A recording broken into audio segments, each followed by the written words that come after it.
नमो भगवते वासुदेवाय नमः। जय माता रानी। दोस्तों, आप देख रहे हैं आपका अपना YouTube चैनल व्रत त्योहार टोटके। मैं हूं आपके साथ रिमझिम शर्मा। दोस्तों, आज इस वीडियो में मैं आपके साथ अनंत चतुर्दशी व्रत, जिसे हम अनंत चौदस के नाम से भी जानते हैं, उसके बारे में सभी जानकारियां शेयर करने जा रही हूं।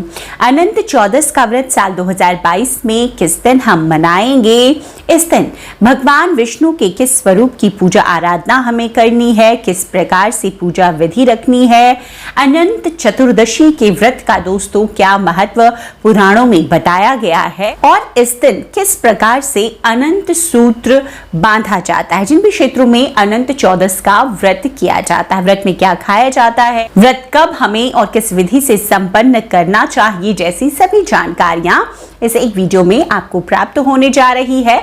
तो संपूर्ण जानकारियों के लिए वीडियो अंत तक जरूर देखें। दोस्तों, अनंत चतुर्दशी का व्रत वैसे तो संपूर्ण भारत में नहीं रखा जाता, लेकिन इस दिन जिन भी क्षेत्रों में अनंत चौदस अनंत चतुर्दशी का व्रत रखा जाता है, इस दिन भगवान श्री हरि भगवान विष्णु के अनंत स्वरूप की पूजा आराधना की जाती है। हर साल अनंत चौदस भाद्रपद मास के शुक्ल पक्ष की चतुर्दशी तिथि को हम मनाते हैं। अनंत चतुर्दशी हम इसीलिए इसे कहते हैं। और दोस्तों, इस दिन भगवान के अनंत स्वरूप की विधि विधान से पूजा होती है। इसी दिन 10 दिनों के बाद गणपति विसर्जन भी किया जाता है, इसीलिए इस पर्व का महत्व और बढ़ जाता है इस दिन, क्योंकि गणेशोत्सव की समाप्ति होती है।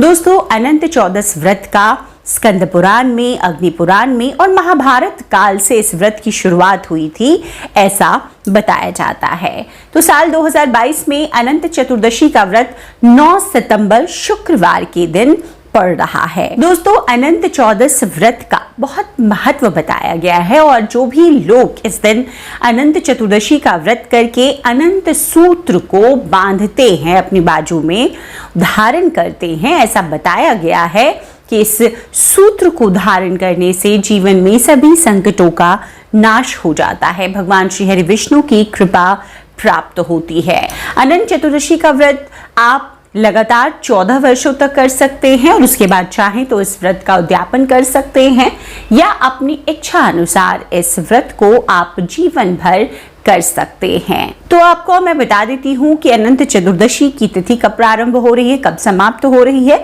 और पूजा आपको किस शुभ मुहूर्त में करना है। इसके बाद मैं पूजा विधि भी शेयर करूंगी।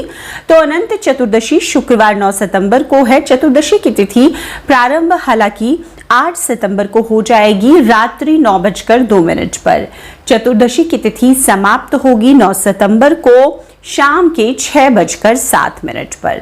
तो ऐसे में दोस्तों, अनंत चतुर्दशी के दिन भगवान श्री हरि विष्णु के अनंत स्वरूप की पूजा आराधना का जो शुभ समय है वो आप नोट करें। अब शुभ समय है, शुभ मुहूर्त है सुबह के 6:03 से शाम के 6:07 तक। कुल 12 घंटे 4 मिनट की ये समय अवधि है। इस बीच कभी भी आप अनंत भगवान की पूजा आराधना के बाद में अनंत सूत्र धारण कर सकते हैं। अनंत चतुर्दशी की जो अब पूजा विधि होती है वो भी जान लेते हैं। जैसा कि मैंने बताया कि भगवान विष्णु के अनंत स्वरूप के इस दिन हम पूजा आराधना करते हैं। तो जिन भी घरों में अनंत चतुर्दशी का व्रत होता है, उस दिन सुबह प्रातः काल उठकर सर्वप्रथम घर के सभी सदस्य स्नान कर लें, शुद्ध वस्त्र धारण करें, यथासंभव पीले वस्त्र अगर धारण करते हैं बहुत शुभकारी होता है। और इसके बाद में आपको पूजा स्थल पर एक कलश की स्थापना करनी है। आप अलग से एक पाटा लगाकर भगवान श्री हरि विष्णु की प्रतिमा या फोटो मूर्ति जो आप रखते हैं उनकी स्थापना कर भी कलश की स्थापना कर सकते हैं, और उसके बाद विधि विधान से उनका पूजन करना है। अब जो सबसे खास है, देखिए अनंत सूत्र जो अनंत धागा होता है, इसकी विशेषता क्या होती है।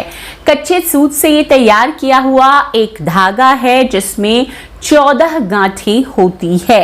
ये देखिए अब बाजारों में तैयार मिल जाता है, अगर नहीं मिलता तो आप खुद से भी कच्चे सूत से 14 गांठें लगा करके अपने बाजू के हिसाब से अनंत सूत्र घर पर भी तैयार कर सकते हैं। इसके बाद घर परिवार के जितने सदस्य हैं सभी के अनंत सूत्र को आप उसी कलश पर रख करके विधि विधान से उसकी भी पूजा करें। अनंत सूत्र की पूजा के समय जो मंत्र आपको बोलना है दोस्तों वो इस प्रकार है। अनंत संसार महासमुद्रे मग्रम्भयोद्धर वासुदेव अनंत रूपे विनियोजयस्व हरानंत सूत्राय नमो नमस्ते। तो इस मंत्र को आपको जाप करना है इस मंत्र का, और इसके बाद में पूजा के समय और इसके बाद में उस अनंत सूत्र को परिवार के सभी सदस्य जो पुरुष हैं वो अपनी दाहिनी बाजू में और जो महिलाएं हैं वो अपनी बाईं बाजू में बांध लें।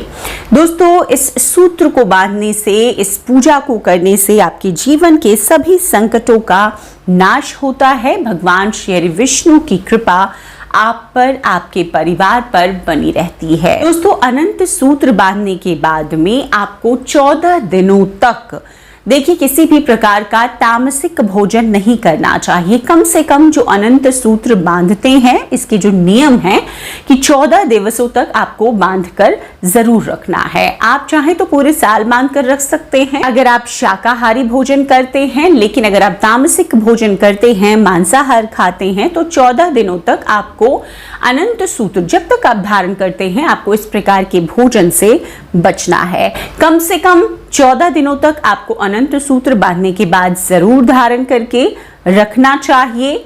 अनंत चतुर्दशी के दिन दोस्तों इस दिन या तो आप पूरे दिन फलाहार रहकर व्रत रख सकते हैं जो व्रत करना चाहते हैं, या फिर आप मीठा भोजन भी जो व्रत नहीं करना चाहते इस दिन नमक का त्याग करना चाहिए, मीठा भोजन कर भी आप रह सकते हैं। तो इस प्रकार से इस अनंत चतुर्दशी आप भगवान के अनंत स्वरूप की पूजा आराधना करें। जो मंत्र बताया है उसी मंत्र से, उसी विधि से पूजन कर अनंत सूत्र आप भी अपने बाजू पर जरूर धारण करें भगवान विष्णु की कृपा प्राप्त करने के लिए। उम्मीद करती हूँ ये जो सभी जानकारियाँ इस वीडियो में मैंने आपके साथ शेयर की है आपके लिए उपयोगी और लाभकारी साबित होगी। वीडियो अगर पसंद आए तो लाइक कीजिएगा, आगे अपने दोस्त परिवार मित्रजनों तक जरूर शेयर कीजिए। चैनल पर नए आए हैं दोस्तों तो इसी तरह की जानकारियों के लिए चैनल को सब्सक्राइब करना ना भूलें। नोटिफिकेशन के लिए बेल बटन प्रेस करके रखें ताकि जब भी मैं कोई वीडियो शेयर करूं वो सबसे पहले आपको प्राप्त हो सके। वीडियो देखने के लिए बहुत बहुत शुक्रिया। जय माता रानी, हर हर महादेव।